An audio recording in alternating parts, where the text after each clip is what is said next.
আমরা খুবই অবনত মস্তিষ্কে সেই সকল শহীদদের স্মরণ করতে চাই কৃতজ্ঞ চিত্তে, যাদের রক্তধারায়, যাদের আত্মত্যাগের মাধ্যমেই আজকে আমরা একটি ফ্যাসিবাদ মুক্ত বাংলাদেশে শ্বাস নিতে পারছি।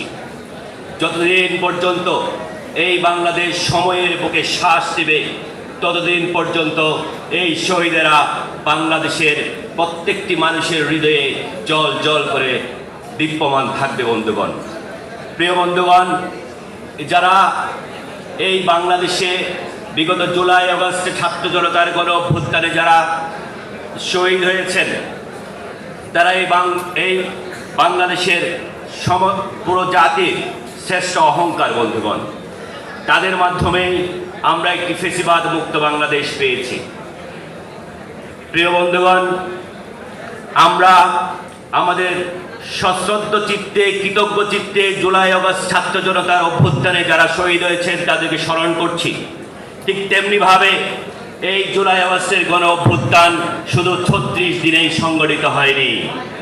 এই অভ্যুত্থানের পাটাতন নির্মাণ করে দিয়েছিল আপনার আমার 17 বছরের গণতন্ত্রের জন্য সংগ্রাম। এই গণতান্ত্রিক সংগ্রাম করতে গিয়ে, গণতন্ত্র পুনরুদ্ধার করতে গিয়ে দীর্ঘ 16 বছর ধরে যারা তাদের আত্মাহুতি দিয়েছেন, যারা শহীদ হয়েছেন, আমি তাদেরকেও বিনম্র শ্রদ্ধা করে স্মরণ করছি। এই তাদের মৃত্যু শুধু একটি মৃত্যু নয়, তাদের আত্মাহুতি ছিল একটি জাগরণের আহ্বান।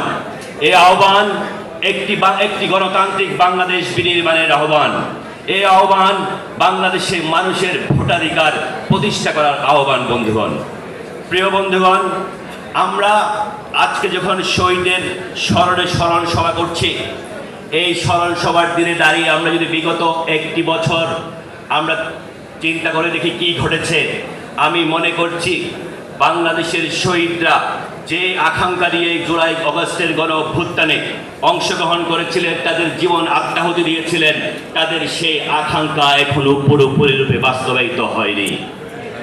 তাই শহীদদের আকাঙ্ক্ষা বাস্তবায়ন করার জন্য আমরা সবাই